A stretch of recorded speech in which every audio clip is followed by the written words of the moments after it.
Vejamos assim. Vamos lá. Esse aqui é o Bobcast. Eu, que sou o Bob, vou explicar como se deu a primeira temporada na visão do Bob, que é o meu personagem, em Ender. O Bob participa de uma guilda chamada Os Casas. Eu vou mostrar um pouco da ascensão e da queda dos Casas. Então, vejamos. Antes de falar de como se deu essa ascensão e essa queda, preciso reunir os Casas para a gente ter uma noção de como tudo isso aconteceu.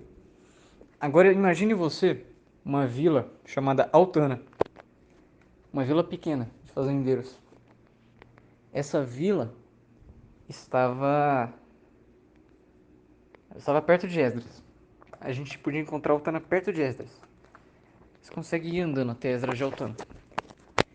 E em Altana não temos nenhum problema. A gente tem um magistrado, a gente tem problemas corriqueiros de qualquer vila, um furto ou outro ali, talvez um desentendimento. A gente tinha um magistrado e a gente tinha o Will, que era um homem muito bom e um homem muito dedicado. O Will, ele acabou se encontrando com alguns rapazes. Esses rapazes, eles eram quem? Eles eram Regis, um mago, um maguinho promissor. Eles eram Rise, um guerreiro único de Aldan. A aparência dele era de alguém de Aldan. Ele tinha uma runa muito estranha no peito dele. A gente não sabe o que era aquilo. E também tinha o Talion, que era um arqueiro, um elfo arqueiro. Olha que elenco interessante. A gente vê nesse elenco até agora um mago, um guerreiro único e um arqueiro. Não tem nada de semelhante entre eles. Aí a gente encontra também um paladino chamado Bob e um anão domador chamado Glorint. Olha que interessante. Aí esse grupo, por exceção do Bob, eles foram até um bosque, porque eles estavam investigando uma bruxa. Aparentemente havia uma bruxa na floresta de Altana e ela estava causando problemas. E foram investigar, os quatro. Ali eles encontram uma figura que parecia ser um samurai, mas que não era um samurai. No meio do bosque, uma figura que parecia ser um samurai sozinha. Esse era Bob. Bob estava colhendo flores no meio do bosque com uma bruxa à solta. Olha que interessante. E se reuniram então esses rapazes e foram atrás da tal da bruxa.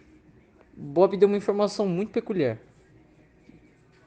mas essa informação não é relevante. Eu vou pular essa parte. Conversa vai, conversa vem. A bruxa, que na verdade era um demônio, é derrotada. E aí a gente começa a relação da coalizão com os Casas. Os Casas ainda não tinham esse nome, eles eram apenas os heróis de Altana. Aí a gente começa a conquistar Altana. O grupo conquistou Altana, a gente pegou o Regis, virou magistrado. Ele não era um bom magistrado, ele realmente não era um bom magistrado, mas ele virou magistrado. Bob era praticamente segundo ali no comando, Talion do lado na contenção, Glorant do lado ali, Ryze do lado ali também. E foi seguindo. Porém, existem coisas que são conflitantes. Entre elas, você ser o magistrado, você comandar uma vila que fica estática, e você ser um aventureiro que é, por definição, alguém que busca aventuras, não dá certo. A gente vai ver como isso se desenvolve. Depois desse demônio aí, a gente vê a relação da coalizão com os casas. E os casas eles ficam eles ficam de cumprir missões com a coalizão. Uma dessas missões envolve um cara chamado Magno Rutherford. Esse Magno, ele é muito interessante. Esse Magno, ele se tornou o líder da guarda estacionária por causa dos casos. Porque o que aconteceu para esse cara se tornar um líder da guarda estacionária? Ele é um completo canalha. Ele não se tornaria o líder da guarda estacionária de qualquer jeito. Precisou de alguém. Esse alguém foram os casos. O que aconteceu? Houve uma rebelião em Esdras de meio-orcs. Esses meio-orcs queriam matar escravocratas. Os escravocratas, um deles em específico, era o alvo do meio-orc que estava comandando essa rebelião com orcs, meio orcs e tudo mais. Teve uma luta bem intensa. Esse, esse, esse meio orc morreu. E também o, e também o alvo dele, que era um, um nobre muito rico, que também era um escravocrata, ele tinha vários escravos, ele foi morto. E nisso a coalizão já alertou os casas. Eles fizeram uma besteira muito grande, que era permitir aquele cara morrer. E aquele cara morreu. Aí a gente recebe a notícia: Magno Rutherford é o novo líder da guarda estacionária. Aí a gente começa uma missão para derrubar o Magno. Não conseguimos derrubar o Magno no mano a mano. O Magno, naquela altura, era um rank C. Para vocês terem uma noção, os casos eram todos rank G. Ou seja, seria impossível. Numa luta, mesmo com o Magno estando em desvantagem, seria impossível ganhar do Magno. E é verdade. A gente não lutou com o Magno. Porém, entrando em contato com o Tenente, descobrimos que a gente tinha todas as informações necessárias para derrubar o Magno. Era muito mais fácil a gente usar a política, que é uma arma suja, apesar de eficiente, do que as mãos. Porque assim a gente tinha certeza que o Magno ia cair. E a gente realmente usou. O que aconteceu?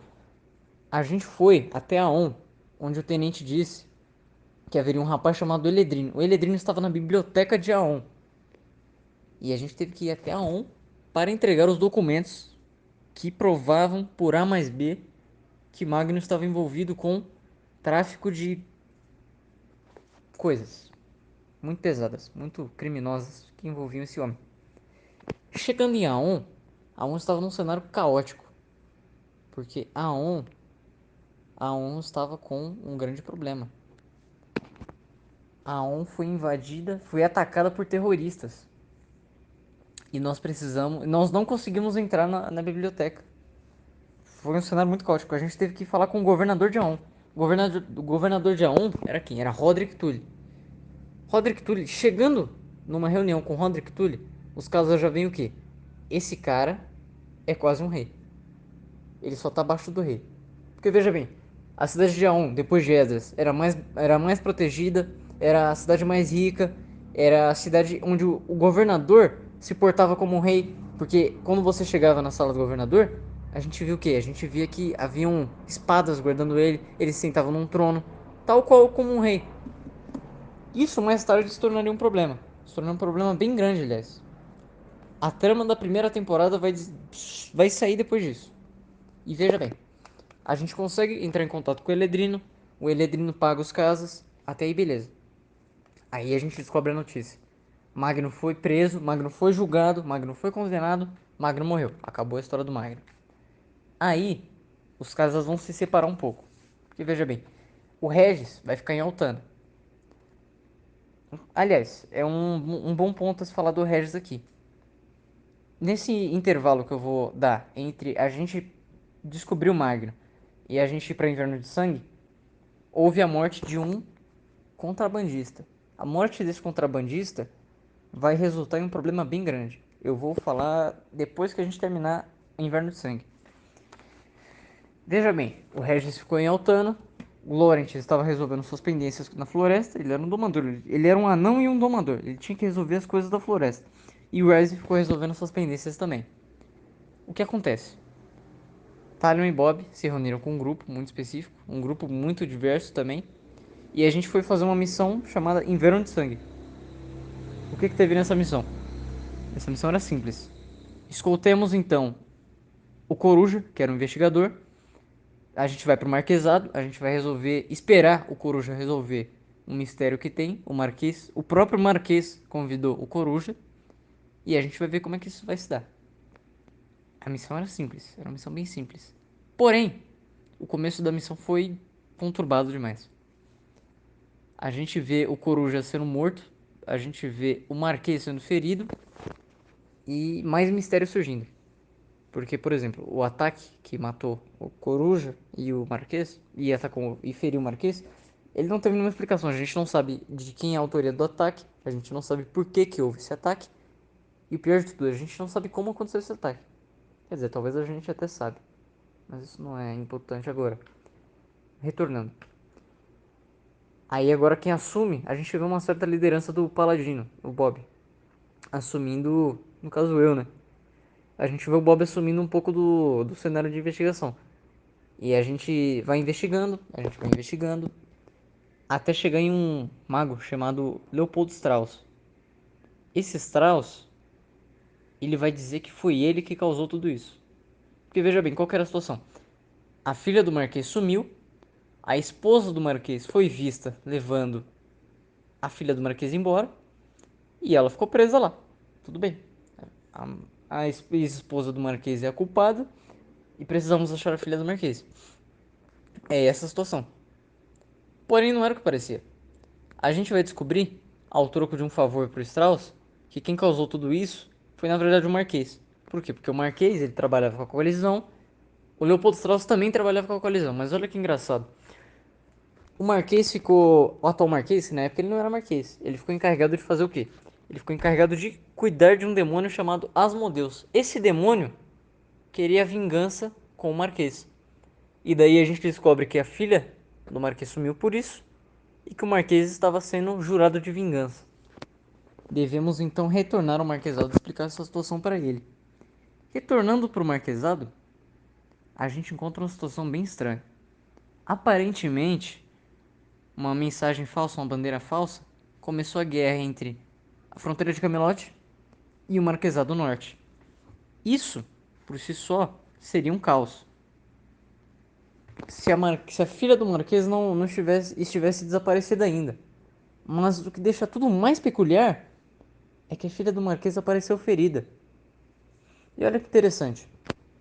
A gente encontrou um mendigo durante essa investigação. E a gente encontrou também a filha do Marquês, que estava ferida. O Leopoldo Strauss disse exatamente o que? Ele disse: Asmodeus gosta de mudar a sua forma e se tornar mendigos ou pessoas feridas. Ele gosta de se passar por. Ele é um mentiroso nato. Ele se passa por pessoas feridas, ele se passa por mendigo. E a gente vê a filha do Marquês ali. O Bob não percebeu, o Mavi, porque era o Mago de Sangue que estava nessa missão também, não percebeu, o Tyler não percebeu, ninguém percebeu. Aquela garota tinha uma coisa estranha. Mas aí a gente tinha que resolver a questão da guerra. A gente tinha que explicar que a guerra era um alarme falso. E foi o grupo lá resolver isso. Chegando lá, o Talion, que havia sido preso, ele foi preso pelos soldados, ele foi solto pelos soldados. E se eu não me engano foi ele. Ele viu uma coisa muito estranha. Ele viu um vulto de o que parecia ser uma mulher. Só que aquela mulher era a filha do Marquês. A gente encontra a filha do Marquês. Era essa a nossa missão. Resolvemos a nossa missão. Só que não, a missão já havia sido completa, porque a filha do Marquês estava no Marquesado com o Marquês. Aí a gente tem esse problema aí, essa querela. Por quê? Quem é a filha do Marquês de verdade? Aparentemente era essa que estava na fronteira de Camelot. Só que tem um problema. Se a filha do Marquês está conosco, quem é aquela filha do Marquês que está com o Marquês? Aí a gente resolve essa questão da guerra e retorna para o Marquesado. Retornando para o Marquesado, a gente encontra um completo caos, completa destruição. Foi uma situação muito engraçada, porque o Bob não percebeu que era o Asmodeus o tempo todo. O Bob foi ludibriado. E aí a gente se dá no Marquesado, no centro do Marquesado. Muitos feridos, muitos soldados mortos, muitas pessoas mortas, casas destruídas. E a gente encontra a Marquesa, a filha do Marquês. Pô, dei um spoiler agora. Que sacanagem. A filha do Marquês, na forma de uma criança agora, levitando e jogando raios, jogando espetos verdes nas pessoas. Atrás dessa criança, que estava levitando, havia o corpo do Marquês completamente desfigurado e crucificado. Uma cena pesada, uma cena pesadíssima. Dos homens que estavam ali para enfrentar o Asmodeus, sobrou pro Paladino. O Paladino era quem? Logo o Bob. O Bob se fere nessa luta aí, mas ele consegue usando um dispositivo que o Strauss lhe deu. ele consegue derrotar o Asmodeus. Olha que interessante. O Asmodeus foi derrotado, acabou ali. Aí a gente tem o quê? O que acontece? Eu vou dar um time skip aqui, que acontecem certas coisas nesse meio tempo. Por exemplo, o Bob quase morre. Porém, por escolha do Talion e do Mavipro, que era o Mago de Sangue, o Bob não morre. Porque, por exemplo, um Mago Branco da coalizão veio e deu essa opção. A gente pode salvar várias pessoas e a gente pode salvar o Bob. Salvaram o Bob. O Bob retorna à luta. O Bob teve um contato muito grande com seu Deus ali. Como um paladino, isso é um momento importante para ele. Voltando. Agora que o Marquês morreu, a ex-esposa do Marquês não poderia assumir. Ela sumiu do Marquês, inclusive. Ela saiu do Marquesado. Ela saiu dos domínios do Marquesado. Ela foi peregrinar. A filha do Marquês tem que assumir, se tornando-se a Marquesa. Esse foi o spoiler que eu dei uns minutinhos atrás. Sinto muito por isso, inclusive. Aí a gente tem outra questão. Por quê? Com essa trama dos mundos resolvida, a gente tem tempo do Leopoldo Strauss explicar uma coisa para os casos. E o que era essa coisa? A gente descobre que o Asmodeus era uma peça, uma pequena peça num baralho, num, num jogo muito maior. Esse jogo era a Estrela Guia. A Estrela Guia tinha vários soldados, entre eles o próprio Asmodeus. Uma figura que era tão poderosa assim, na verdade era só uma peça bem pequena, figura um peão, um soldado raso. E o Strauss firma esse contrato conosco, com os casas. A gente vai encontrar a Estrela Guia. Qualquer coisa que a gente achar da Estrela Guia a gente resolve, fala com o Strauss e acabou por aí. Aparentemente acabou por aí. Aí o que acontece? Retornando para Altana, Altana já está um pouco abandonada, porque veja bem, Altana na verdade não estava tão abandonada, porque o Regis estava ali. Porém, agora vai começar outra coisa. Agora vai começar a coalizão interagindo com os casas. A gente tinha, de um tal de Cillian, uma missão. O Cillian pediu pra gente fazer uma missão pra ele. E a gente foi ter com esse Cillian aí. Só que dessa vez o Regis foi. O Regis, que era o magistrado de Altana, deixou a Altana e foi resolver a missão da coalizão. A gente precisava resolver isso. E nesse meio tempo aí, o Regis acabou matando o cara de uma célula da coalizão. Não, da coalizão não. Mil perdões. De uma célula contrabandista. Os contrabandistas, eles são bandidos, eles são basicamente mafiosos. Se você atacar eles, eles vão atacar de volta. Eles vão atacar com força. Eles não vão ter piedade. E nisso, eles sequestraram o Will, que eu falei lá no começo da campanha. Eles sequestram o Will, eles queimam a Altana, eles deixam a Altana basicamente sem parte da comida que eles tinham pro inverno, entende? A Altana ficou basicamente devastada ali. E sem a presença de um líder. Porque o Regis estava fora, os casas estavam fora. Quem poderia acudir o povo de Altana ali não estava presente. E os contrabandistas estavam ali fazendo a festa deles. Aí você se pergunta, pô, o Regis, o Talion e o Bob não estavam, mas e o Ryze e o Glorant? O Glorant estava ocupado fazendo outra coisa, que aparentemente até então a gente não sabia o que ele estava fazendo, e o Félix estava desaparecido praticamente.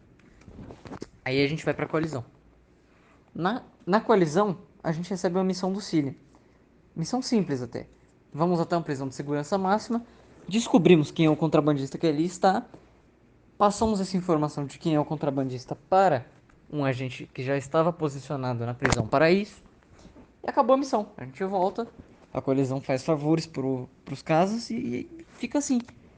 A gente fica nesse troca-troca. Mas o que aconteceu? A prisão deu muito errado. Deu tudo muito errado. O Bob foi torturado assim que ele chegou na prisão pela, pela diretora da prisão, porque ela não foi com a cara dele, entende? O Regis entrou numa briga e essa briga se tornou uma rebelião. Que mais tarde. Essa briga foi engraçada porque você olhar torto pra alguém pode acabar começando uma rebelião numa prisão. E essa rebelião pode acabar na morte de várias pessoas, porque. Enfim. O que aconteceu? Durante essa rebelião. Depois dessa rebelião, na verdade, ninguém se feriu dos casos. A gente teve uma rebelião e tudo mais, mas não foi tão importante assim. O que é importante vem depois.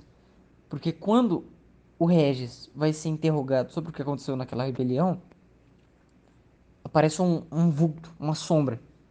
Basicamente uma sombra. E ela mata essa mulher que está interrogando ele. A diretora responsável pelo Regis ali, da prisão. E essa sombra, ela pega um grimório muito, que parecia ser muito poderoso. Que ele estava guardado atrás de uma estante. Havia todo um preparo para guardar aquele grimório. Ele não estava simplesmente jogado na sala. E ali a gente tem o contato do Regis com Sombra. E o Sombra, ele se mostra indiferente ao Regis. A não ser que o Regis esteja contra o Sombra. Aí eles serão inimigos nessa ocasião. Como o Regis viu que o poder desse ser era imenso, ele não quis nem se relacionar.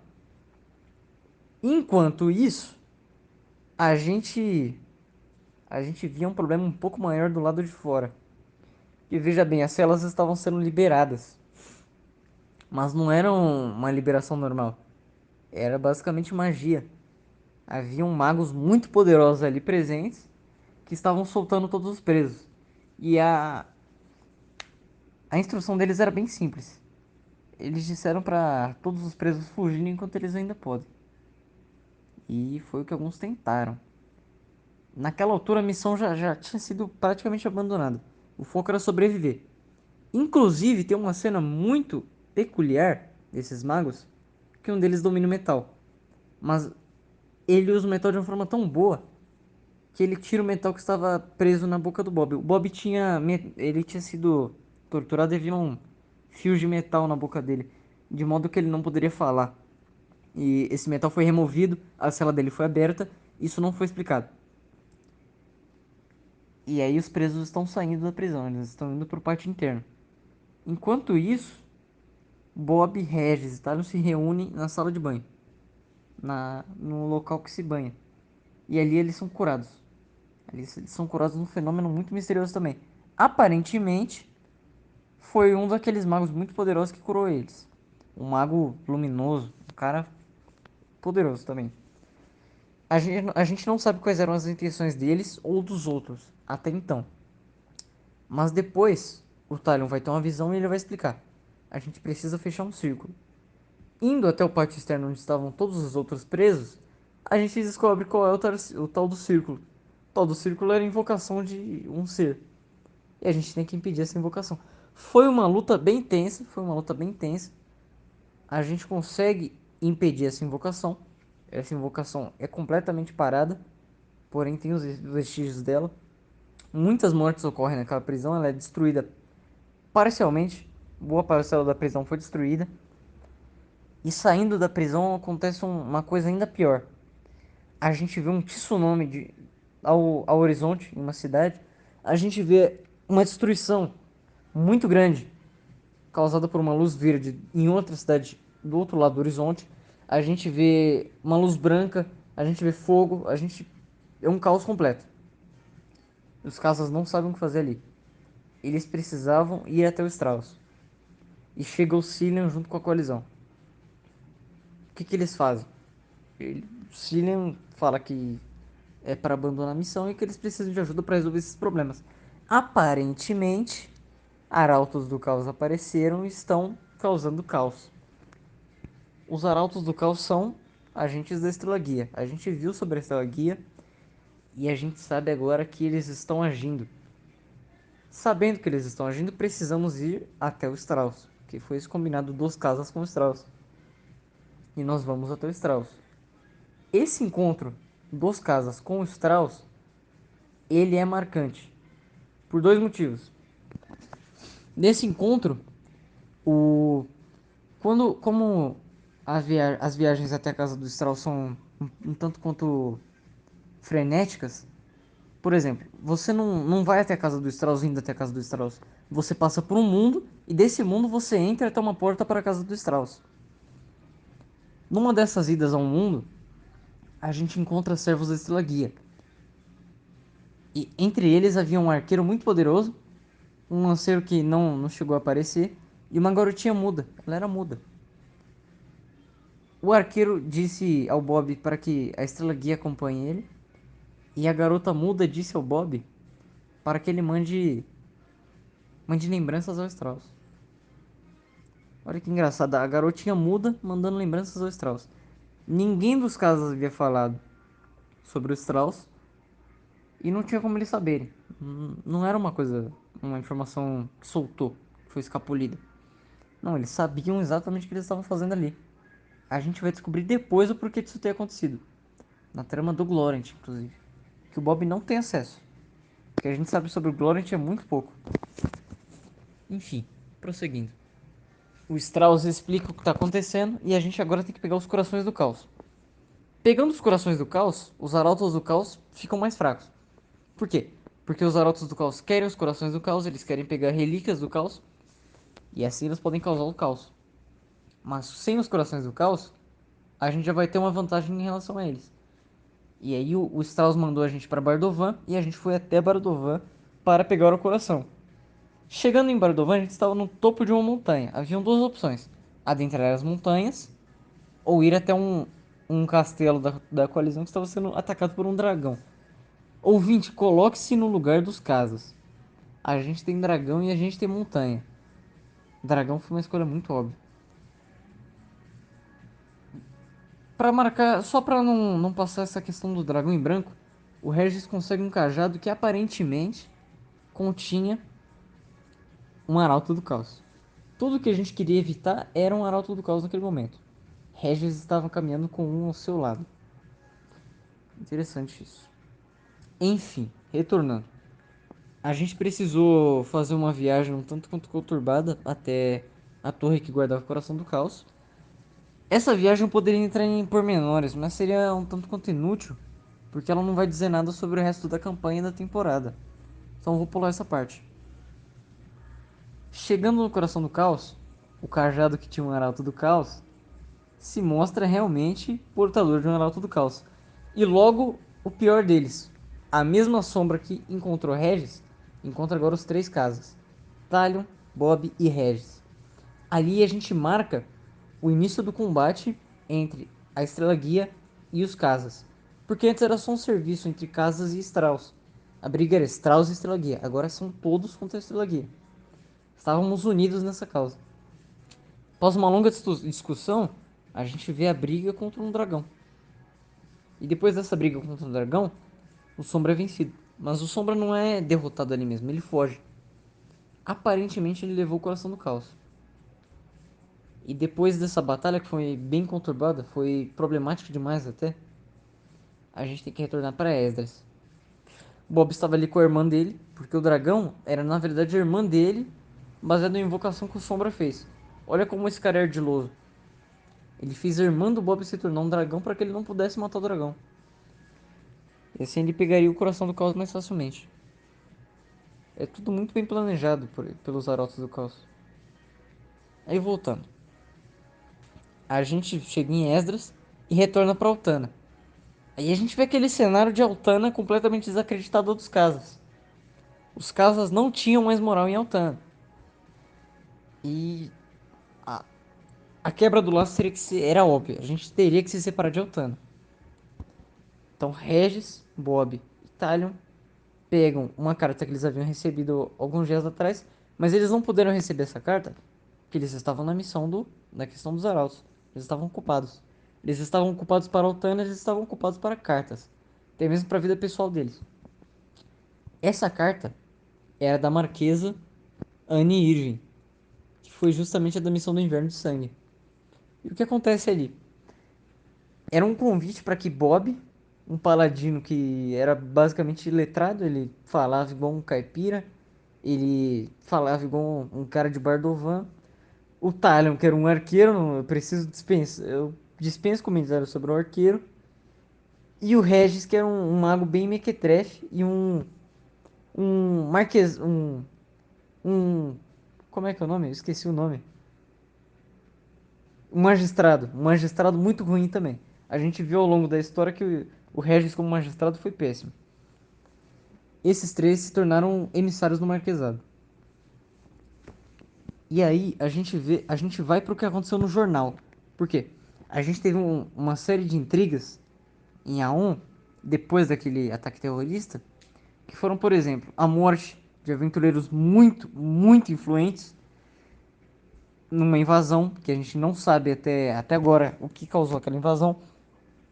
A gente tem uma rixa entre o rei e o governador que uma hora ou outra ia acabar aparecendo, porque lembra do que eu disse?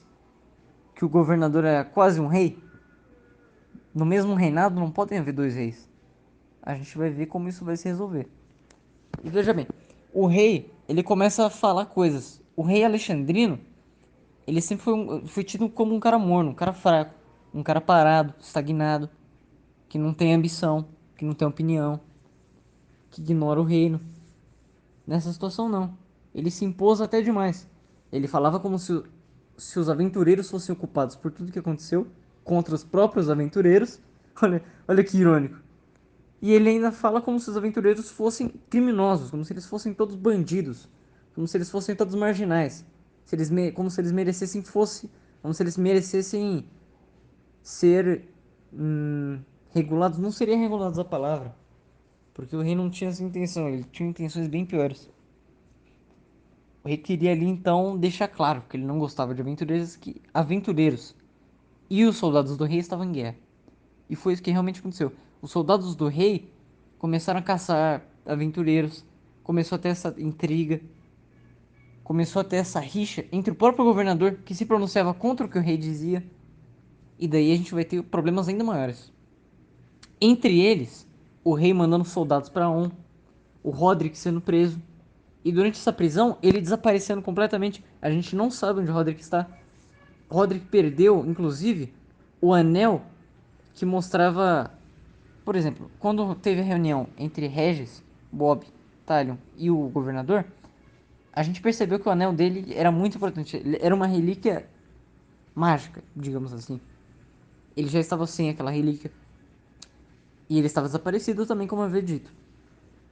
A primeira missão dos emissários do Marquesado era recupere o governador, seja sutil.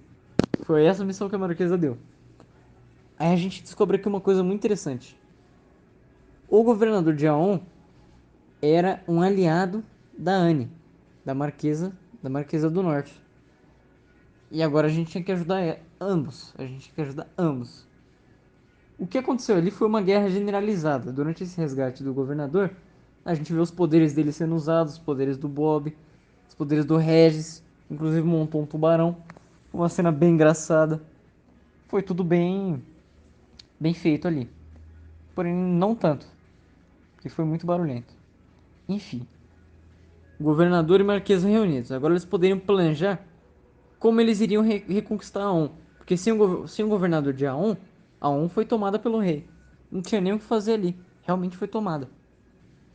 Mas agora com o marquês, com o governador e o marquesado juntos, talvez a gente possa conquistar aliados, talvez a gente possa pegar novos homens e marchar até a guerra. Que o que o rei fez foi declarar guerra. Estávamos em guerra agora. Porém, os emissários tinham mais trabalhos. Por exemplo, o Bob foi resolver uma questão de suprimentos. Quer dizer, isso tudo foi depois da prova de fogo de ambos. O Bob foi resolver suprimentos. Ele tava com uma doença ali? Tava, mas ele foi resolver essa questão da Marquesa, porque ele era um servo fiel da Marquesa. O Bob tem uma dívida muito grande com a Marquesa. É isso que ele pensa, pelo menos. Regis e Talion foram resolver a questão da guarda estacionária. Lembram-se, você se lembra, ouvinte, que eu havia dito que Magno caiu? Magno era o líder da guarda estacionária ali. Sem Magno, a guarda estacionária tá sem líder. E agora a gente precisava colocar um homem que não fosse do rei no comando da guarda estacionária. A decisão era muito óbvia. Um dos candidatos era Patrick de Jormund. Patrick de Jormund era um dos membros influentes da milícia. Ele era um dos grandes nomes da milícia. Era muito fácil um soldado do rei, um servo do rei entrar no comando da guarda estacionária. Isso seria péssimo para o governador de Aon. Estaríamos em uma desvantagem tamanha, tamanha. Estaremos em uma grande desvantagem com sem o Patrick, na verdade, com não, sem o Patrick no comando. E aí Regis e Talion conseguem, apesar de muito esforço, muito trabalho, eles conseguem transformar o Patrick no líder da guarda estacionária. Até aí beleza. O Bob também consegue, a um custo bem alto até. Ele consegue os suprimentos para a guerra. Estávamos prontos. Agora deveríamos ir ao campo de batalha, pelejar e ganhar contra o rei. Os aventureiros deveriam, pelo bem da instituição dos aventureiros, ganhar do rei nessa. E assim que se deu. Tivemos as batalhas, a gente foi lá. Teve a batalha de manhã, teve uma batalha à noite, teve uma batalha à tarde. A primeira batalha foi impactante. Foi muito impactante. Porque, por exemplo, o Talion, ele participou dessa batalha. O foco dela era proteger uma relíquia. Uma relíquia do caos, se eu não me engano. Essa relíquia seria usada em outras batalhas do rei. O rei, tendo a posse dessa relíquia, colocaria os aventureiros e o governador em desvantagem. Isso seria péssimo. Porém, com o sacrifício de Talion, que se tornou gelo, praticamente um gelo de Vitanium, inclusive. Se vocês viram o Vitanium e as relíquias, vocês vão entender. Com o sacrifício do Talion, o rei perde essa relíquia. E a gente tem a segunda batalha à tarde. A segunda batalha durante a tarde, segundo os relatos que Bob ouviu, segundo os relatos que Regis ouviu, relatos inclusive do jornal de Esdras, da mídia alternativa que estava tendo também, de relatos dos próprios combatentes que estiveram naquela luta e que sobreviveram. Aparentemente o rei usou magia proibida e foi derrotado pelos aventureiros. Inclusive com a presença de Scanor. Scanor é um grande aventureiro. Se eu não me engano, se o Bob não se engana também, ele é líder. Ele é líder da guilda dos Leões Dourados. Essa guilda é muito interessante, ela vai ser falada em outros vídeos. Se vocês quiserem saber mais sobre ela, vejam os vídeos. E aí a gente tem a última luta. Nessa última luta da guerra, né? Dessa parte da guerra. O próprio Roderick Tully vai até o campo de batalha e ele peleja. E ele vence também. Só que ele convidou o rei para participar. E o rei não estava. Porque se o rei estivesse ali, o rei e o Roderick lutariam e acabaria ali. Acabava por ali. Saberíamos então o quê? Sabemos então o quê? O rei é um covarde. O rei fala e não age. O rei manda seus lacaios para lutarem por ele. E o rei também é morno. O nome de morno que o rei tem faz jus ao que ele fez. Ele fugiu. Enfim, com essas três vitórias, o Marquesado estava com vantagem absurda. Porém, porém, a gente teve um problema grande.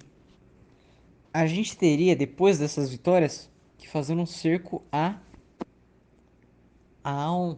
Porém, a defesa de Aon era muito mais poderosa do que o ataque que o governador tinha à disposição. A defesa de Aon com os soldados do rei era muito maior do que antes. Ou seja, a gente já tinha algo que era difícil de se conseguir. Agora, com esse empecilho a mais, era praticamente impossível. E tem um problema. O Bob, ele morreu. O Bob morreu. O emissário, que é um dos bem-amados da Marquesa, morreu. E ele fica fora durante um mês. Esse mês é suficiente para a gente começar a ver problemas surgirem. Porque aparentemente o Marquesado não estava numa vantagem tão grande. A gente via que esse cerco seria prejudicial. Seria tudo ou nada. E realmente. Só que depois de um mês morto, o Bob retorna como um candidato a Tully. Aliás, isso foi um spoiler, hein? Isso foi um spoiler grande. Enfim. O Bob retorna à vida e ele vai resolver uma questão do Marquesado. Porém, o Marquesado foi atacado por espadas.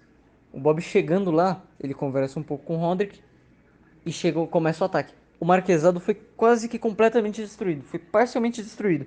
A casa da Marquesa foi destruída, a casa de emissário do Bob foi destruída, ruas do Marquesado foram destruídas, mortos por todos os lados, soldados mortos.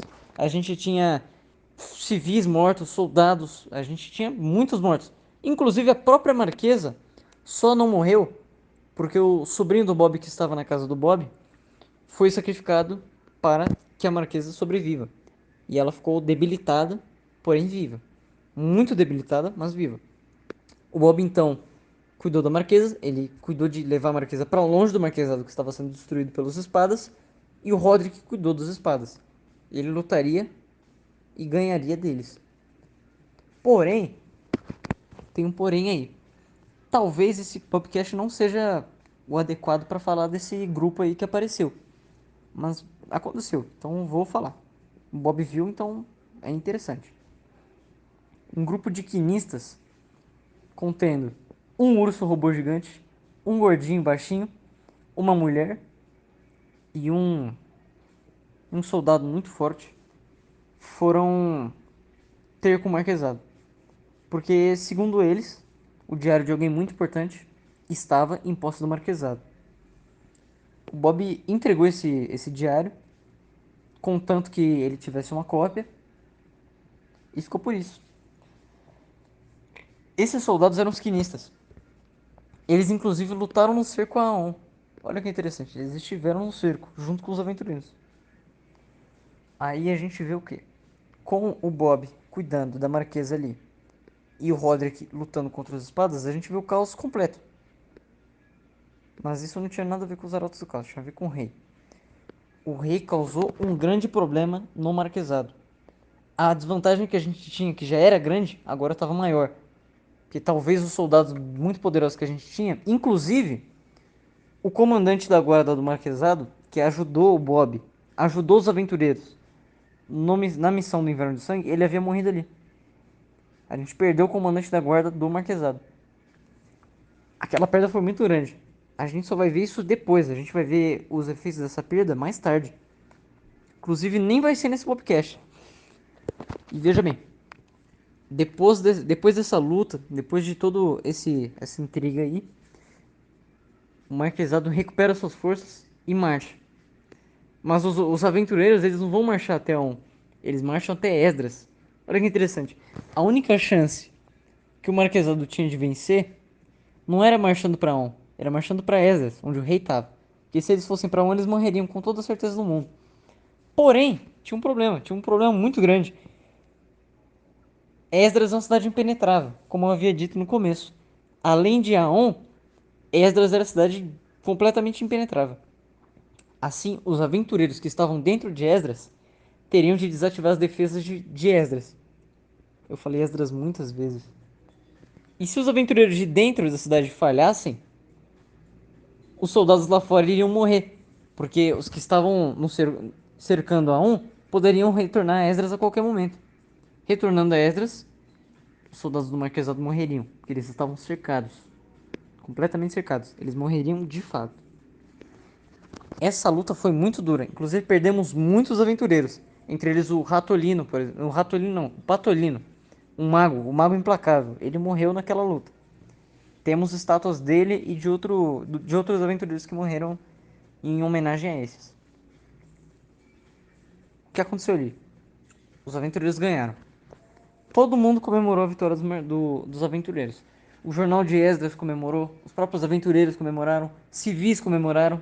Foi uma vitória muito grande. Só que tem um porém. Tem um porém aí. A vitória ainda não está completa. Essa vitória aí não é completa. Conquistamos Esdras. Beleza. Mas o rei ainda está vivo. O rei ainda está no castelo dele. O rei está com a guarda pessoal dele, as espadas dele. E o rei ainda está ali, ele está esperando. A gente não sabe quais são as intenções do rei nesse momento. A gente sabe que ele está em desvantagem. A gente sabe que ele não tem o que fazer. Aparentemente ele não tem o que fazer aqui. E só falta entrar no castelo, destronar o rei, transformar Roderick Tully no novo rei. E tá feita essa temporada 1. A temporada 1 acaba por isso.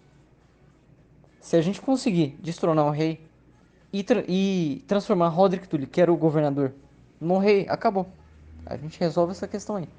Os aventureiros estarão livres de problemas por enquanto. Eu acho que é isso. Foi uma história bem interessante. Foi muito bom jogar isso, poder jogar isso. E acho que encerro por aqui.